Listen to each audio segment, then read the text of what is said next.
there. Yeah. John Canzano, his weekly appearance brought to you by Zeke's Pizza. You're having knee surgery? Yeah. Fourth one. Fourth knee surgery, man. Puck. What do we have? Like what kind? Like a major knee surgery? No. I mean, no. Not. I ruptured both patellar tendons in different incidents. Another show we can cover that. But I had a little microfracture on one knee, but now I've got my left knee.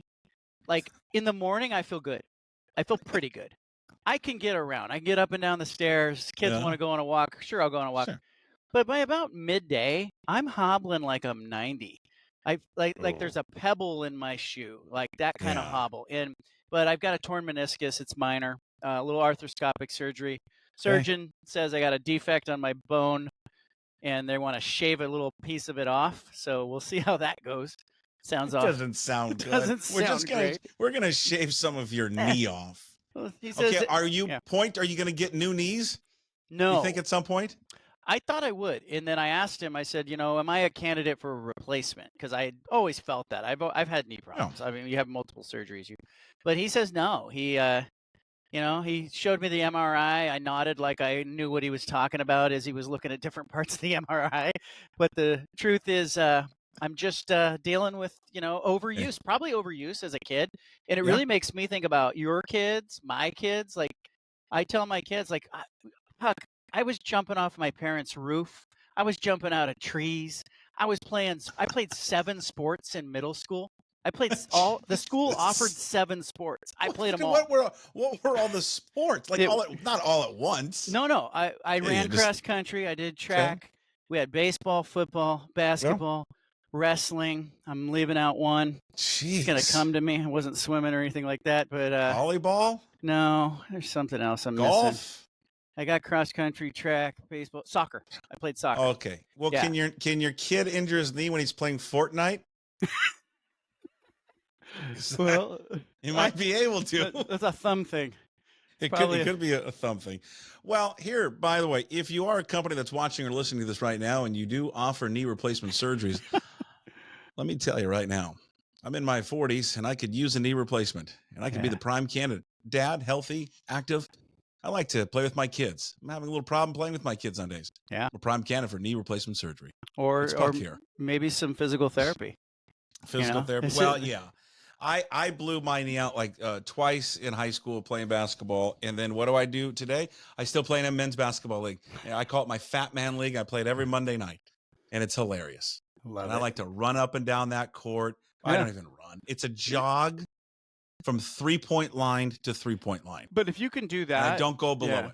You're doing better than I am. I'm not even trying to run at this point. I'm trying. Somebody grabs my wallet and I'm just like, I'm just trying.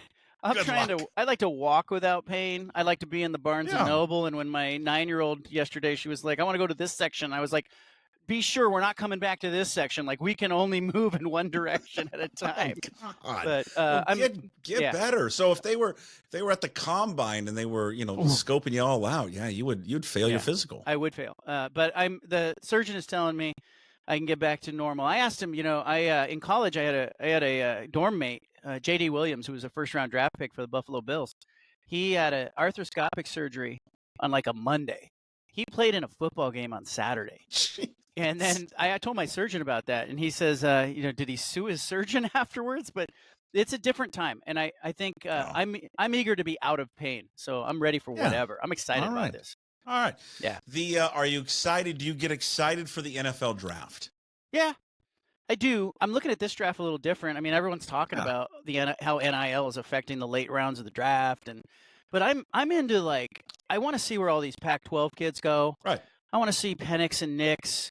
Rome, Adunze, Caleb Williams. I think the Pac-12 is going to have a really good first round. I mean, you look at the players. Oregon State's got an offensive lineman. UCLA's got an edge rusher. I think you're going to see the Pac-12. That's going to be one of the narratives again. It's going to be, why is this conference breaking up? Look at all these great players who came out of that conference. So many good players. Adunze, Troy Franklin, all those guys. Okay, so the odds will tell you when it comes to the quarterbacks. We'll just deal with the Pac-12 quarterbacks. One or probably two of this group, of all of them, who are considered to be first-round guys or could go in the first round, are going to fail. maybe half of them. More But than that. of the Pac-12 group, so of Williams, Penix, Nix, and I'm going to include Daniels in there Okay. because he started obviously at Arizona State. Who are you most sold on, and who are you like that he's going to flame out? I'm not sold on that. I'm totally sold on Caleb Williams. Okay. But again, a big part of this equation is the team you're going to. And how do they know what to do with a good quarterback? Can they build around a good quarterback? And the Bears have not proven that they can do that. And so there's some risk there. I think of the 3 Pac-12 quarterbacks that could go in the first round, the guy that I know that can just make the plays is Penix. Michael Penix Jr. can make all those throws. I think he's going to be a great pro. Bo Nix, situation driven, like Brock Purdy getting to the Niners. If Bo Nix gets to a good situation, he will exploit it and he'll have a nice career. If he doesn't, they're going to, all the same things that they said about him, the criticisms they said about him will hold up. Oh, he couldn't make the throws. You know, I covered Drew Brees in college, and Nix and Drew Brees, there are some similarities in those guys, and people have talked about it, but they're both super cerebral. They're both very accurate, very mature. I don't think they're going to beat you alone with their arm, but they're going to beat you by just consistently killing you by completing passes right down the field. And so I think Nix will be okay. But look back I was looking at the 2021 draft. That's the Trevor Lawrence draft. You know, it went Trevor Lawrence, and there were three quarterbacks picked in the top 3, including Trey Lance. Then you had Justin Fields and Mac Jones, who went late. Mm. Of those 5, only one is with the team that originally drafted him. It's crazy. And then I looked at the sample size of all the quarterbacks picked in the first round since the start of the Super Bowl era. 27% of those quarterbacks were still with their team in year number 4 as a starter. Only 27%. So it kind of suggests that like there's going to be maybe 1 or 2 of these guys that really makes it, and then the rest it's going to be a real mixed bag. Okay, so I think we've talked about Jaden Daniels before, and see, and what I had taped something that's going to come out for the draft with Danny Kelly, and Danny and I, who he writes and does podcasts for The Ringer, and Danny and I, like 15 years ago, used to do podcasts when he was working for a site out here called Field Goals. And one thing I told Danny was, and now he's at The Ringer and Spotify, so his career's gone off and it's been good. Me, I'm jobless. Looking for work. But he and I said this to him, that when I just can't get past Jaden Daniels at Arizona State. I cannot and will not buy into Jaden Daniels LSU. And I know that's so stupid because he has improved, and these guys that watch this stuff know way a hell of a lot more about football than I do. But there's just something about the Jaden Daniels Arizona State experience I'm not sold on, and I just feel that it's not going to translate to the next level. I'll go one further. I'm not sold on Jaden Daniels at LSU. And I had him on my Heisman ballot. I didn't have him first. I put Penix first. But all year I had him as the 3rd best quarterback, you know, in that race, and the 4th if you're including Caleb Williams, who had just kind of a good year this last year. But I just felt like watching him, it reminded me a little bit of a quarterback playing in blowout games. Guys were wide open. He lost games that were, you know, all the close games against ranked opponents, they lost. I never saw him beat anybody he shouldn't beat. I saw Penix make plays when it counted. I saw him beat Oregon. I saw Bo Nix make plays. Caleb Williams, I've watched him make plays. I'm not sold to Jaden Daniels. It's going to translate either when the margins are that thin and you've got to go out and win games. In the NFL, it's not like you're, you know, a lot of stats and blowouts for Jaden Daniels. I think he's a great athlete. I think, you know, he could be a really good quarterback, but I don't see it either. You know, Puck, I think Caleb Williams is going to be a player and he's going to have a nice career. I think Penix is going to have a nice career. Nick's situation driven. But Daniels feels iffy to me. Okay, so but go to Nix, because you watched it probably closer or more closely than I did. What were the signature moments for Nix? Because you bring it up, I'm just trying to think, like, what was the moment? What was the drive? What was the game that kind of set him apart? And then just the leadership quality. How is he revered by his coaches, by his teammates, people around him within the Oregon kind of Ducks football community. Yeah, he didn't blow you away with any one play. I mean, there were a couple of throws he made down the field where I was like, wow, that's an NFL throw. But it was more the totality of watching him, watching the poise, watching the leadership. I'll bring up Brock Purdy, right? He goes to the Niners. They had traded for Trey Lance. He's in this situation where, it's not built for him. But he gets in there and he's got all these great weapons around him and he just flourishes and everybody goes, oh my gosh, maybe he wasn't, the Mr. Irrelevant. Maybe he should have been picked earlier if you redrafted. But the thing that people don't talk about is, the guy had 50 plus starts at Iowa State. That counts for something. Like it didn't used to, but the college game is so much more closer to what they are doing in the NFL. I think you have to look at what these guys are doing in college and say, okay, if they can do it in college at a high level, that experience alone counts for something. So there was never a moment where I felt like Bo Nix was in over his head. And, and I even watched him a little bit at Auburn as a freshman. And, he played against Oregon and beat Oregon and made a big throw in that game. He can make throws. But the thing about Nix is that it's just sort of, he's not going to single-handedly win NFL games with his arm, but he's going to win it by working within the system, doesn't make mistakes. I can't remember a mistake he made. I can't remember like a bad throw where I went, gosh, that was a bad throw. And I can't remember saying that about any quarterback that I've ever covered. He just kind of makes all the throws.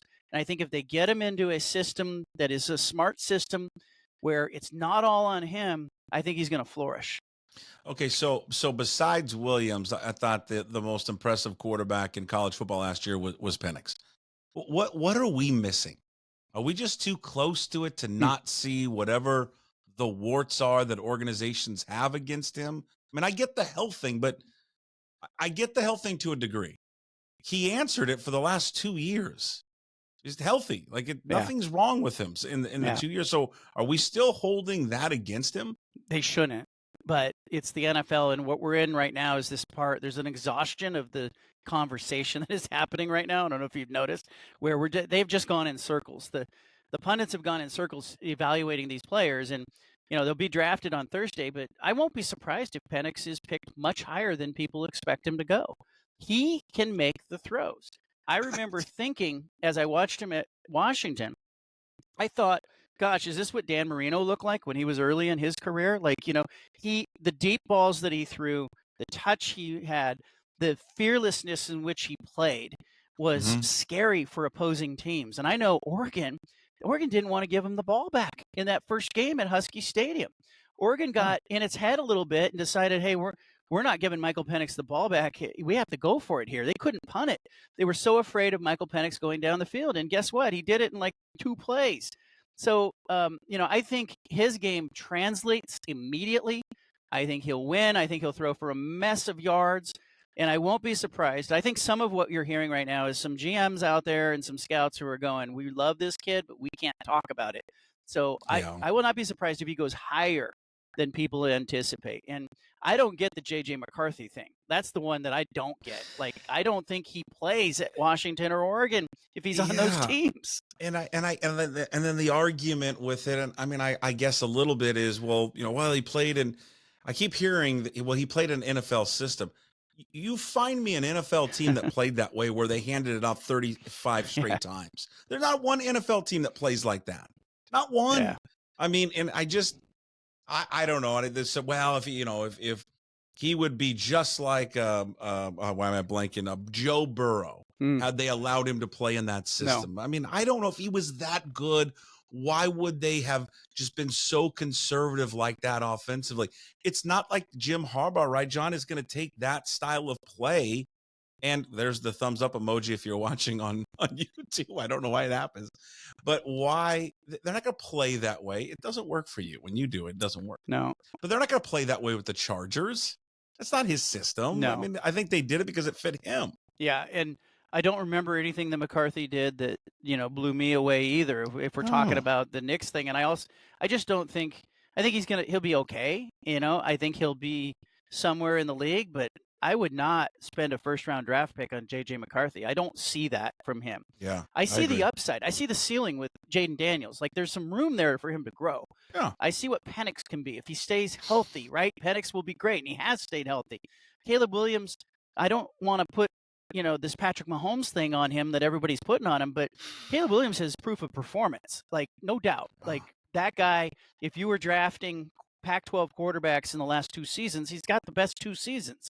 So it'll be interesting to see ultimately where Penix goes, but I will not be surprised if he's a top 15 pick. I won't. I think he's got that talent. Okay, so what was did the Kirk Schultz stepping down or announcing he's going to step down as president in 2025? That surprise you? Is this something that you heard was on the horizon, or is I don't know? My first thought he was being forced out and he just got out ahead of it. I think there's some of that. I think I think there was some negative sentiment, fair or not, to Kirk Schultz, and I think strategically he may have just said, "Hey, I'm close enough to retirement. Let me announce. I'll announce that I'm going a year from now." I reached out to him. I said, "Do you want to do an interview?" He says, "I've got a year." Okay, so this isn't like, this isn't like he's saying I got to go tomorrow and I'm retiring, and this isn't Nick Saban saying he's going away tomorrow. But I think there were some people at Washington State who were upset with Kirk Schultz, who blame him for some of what went on. I still maintain I think he could have done everything right and probably still end up in the same situation because, Carolyn Folt at USC and, Oregon's Board of Trustees in Washington, maybe they're just going to do what they're going to do. And this really just came back to Utah's president thinking, everybody was worth $50 million and nobody having the guts or the brains to stand up to him, and maybe bad leadership by Larry Scott and George Kliavkoff. But I just don't know if you can pin any of this on Kirk Schultz specifically, other than he was 1/12th responsible as one of those presidents. So, I think there's a lot of frustration with Washington State fans. I had a reporter who was doing a story on Schultz and how people were upset and the fans were upset at him. And the very next day is when Schultz announces at that meeting that he's going to retire. So I did view it as a little bit of, hey, let me get out before the posse gets here. So when before he steps down, do you think there'll be a resolution with Washington State and Oregon State, like a home, whether it is a reverse merger, whatever it is with the Mountain West, whatever happens with the ACC? Is there still an opportunity with the Big 12? Do you think that's resolved before he steps down in 25? I think they're going to have a really clear direction on what they're doing. It's interesting. The ACC has this TV deal with ESPN. You've got the lawsuits going on in the background with the ACC. I was asked today, is it possible, because in February of 2025, there is a option for ESPN to extend the deal to 2036. And everybody has sort of assumed that ESPN is going to rubber stamp that and they're going to extend that deal. But if Florida State and Miami and Clemson are not part of the ACC, if I'm ESPN, I would want to renegotiate that. And all of a sudden that opens up realignment. And here comes the Big 12. And, would Brett Yormark in the Big 12 be interested in going, let's grab Stanford and Cal, let's grab Washington State, Oregon State, let's put together, let's bring in San Diego State, let's put together a pod on the Western, Pacific time zone and create a Big 12 Pacific. There's something like that that's out there. That's one scenario. I also think a straight rebuild involving some of the Mountain West school teams and whatever else you find attractive is out there for them. I also think they could just wait and see if football ends up splintering away, as some have speculated. But I don't know. He's going in a year. It's a little ambitious to say, will they have a home in a year? But I think they'll have direction. I think they're going to know, like, is the ACC still a thing? We'll know that in a year. And I think we'll know if ESPN's going to extend that deal or if the ACC really is looking at a total splintering. And if they are, Oregon State and Washington State would be happy to, go, hey, look, let's grab Stanford and Cal, and maybe they join the Big 12, or maybe they do their own thing and become just the Pac-12 again. What does Oregon and Washington have to do as they venture into the Big Ten? Do they have to change their style of football and their mentality of football? They are going into a conference that is, it does have some of the elements that West Coast football plays with, but it is a tough, physical environment. You saw it. Washington saw it up close in the national championship game. They got pushed around and were dominated inside the trenches. Yeah. Do they have to change their mindset? Is Dan Lanning talking about that, about changing his mindset of his team and his program? They're not talking about it, but they have to be thinking about it. I was in this Pac-12 era, or excuse me, the college football playoff era. The Pac-12 only had 2 teams that made the CFP title game: Oregon in that 2014 season, Washington this last year. Oregon got outrushed in the title game by Ohio State, and Ezekiel Elliott got outrushed badly. I mean, it was like 287 to 100 and something. Okay, and then Washington got outrushed worse by Michigan. It was like 303 to 53 or something like that, off the top of my head. But I asked Chip Kelly about it, and I said, how do you explain this, like Pac-12, Big Ten stuff? This was before Chip went to Ohio State. Chip said, big people beat up little people. That's what it comes down to. In the Big Ten, not all throughout the Big Ten, but at the top of that conference, in the best schools, big people. So you have to be physical at the point of attack, or they will just steamroll you. And we saw it for years with Wisconsin and Ohio State, and Michigan, Penn State in that conversation too. Yeah. Oregon and Washington forever have been preoccupied on getting over USC. Well, now you're dealing with USC and then another USC in Ohio State and another USC in Penn State. So, yeah, they're going to have to get more physical. They're going to have to get bigger people. NIL is the key to the big people. It's not a weather thing. I talked to Chip about UCLA. He was at UCLA still, and I said, you need to get some of those big guys and sell them on the Pacific coast and the weather in LA. And he says, NIL beats weather. So ultimately, they've got to get more physical. Washington saw the stats. Go back if you're watching this and look at the stats from the national championship game. The box score tells the story. Michigan just steamrolled Washington. It's been interesting. They are breaking in like a brand new 5 on that offensive line for Washington, and they're talking about, they just finished up spring ball, and that he and Jed Fish. I'll give him credit. I love the answer. He just said, "Hey, this is the team we have now. It's not the team we're going to have in a few months." Yeah, and just letting the public know and letting his own players know, hey, we're going to go out and buy. It's so funny to think about it. I know, and we acknowledge it now. We're just going to go out and we're going to buy some new players. They're going to buy new offensive linemen. There's a recalibration we're all doing. I remember in, maybe late 80s, early 90s, Major League Baseball, NBA, and NFL salaries suddenly skyrocketed. There was all this infusion of TV money. And I can remember seeing like Bobby Bonilla, and guys were getting money that we couldn't even wrap our heads around at that time. It's nothing today. But there was a recalibration from fans that was like, hey, the players don't love these teams as much as the fans do. They love the salary. They're free agents. They're moving around. And we've come to accept that in professional sports. It's more complicated with colleges because we do view these players still as kids. We call them kids. They're not, but they're making money. And now they're making NIL money that is, mid 6 figures, 7 figures in some cases. And we're really going to have to recalibrate sort of how we all think about college teams and what you root for. When you hear that Will Rogers, the quarterback of Washington, is making $750,000, north of 750, what does that shock you? Blows my mind because I just remember I covered a Jerry Tarkanian team where he had a power forward named Bona was his last name. He was from Italy. Go Italy. Andrea Bona. He was from Rome, and he ended up he got in trouble with the NCAA because he went into a Japanese restaurant and they gave him like a rice bowl, and somebody found out about it, and that kid got hit with he had to pay back the $6 or whatever the rice bowl cost. So yes, there's a recalibration there going on as I look at a guy, even Damian Martinez. How about when they got caught in the hot tub? Yeah, in the hot tub. Who was in the hot tub? Anderson Hunt? Who else was in Richard there? the Fixer Perry was in that hot tub. Yeah, I mean, it's just, now we're paying a guy $3/4 who's not even, I mean, listen. Well, we'll see. I mean, I don't think he's that good of a quarterback, I'll be honest with you. I think he's a product of the air raid Mike Leach system, and when they changed their offenses, he was terrible. He just was. Now maybe Jed Fish will get something out of him, but he's not worth almost $1 million. I'll tell you that. Yeah, but I think we're watching it, and there's a correction that will come. This is not sustainable. I think we're going to see lawsuits too with some of the players who've agreed to NIL deals and then backed out of them and jumped into the portal. Sure. Damian Martinez at Oregon State, man, he took the $100,000 payment on March 19th, and then 10 days later he got in the portal. I mean, it's terrible. Yeah, all of it's terrible. Not great.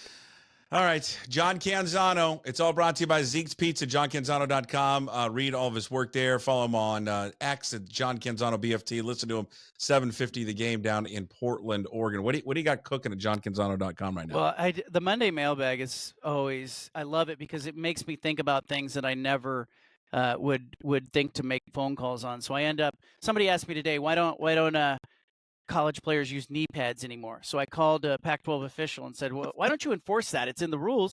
And then he talked a little bit about it. The fact that, they know that it's in the rules, but they don't want to enforce it. But also the court, Matthew Knight Arena, that Oregon basketball court, they sanded it down. It's blank now. So they're getting a reboot. I thought they might go LED court. They're not. They're just gonna do another. They're putting Big Ten branding on it and getting ready for next year. Are they gonna get rid of the forest and the trees and all that on it? I am told that the trees will still be there, but they're gonna go lighter with them because it was very polarizing.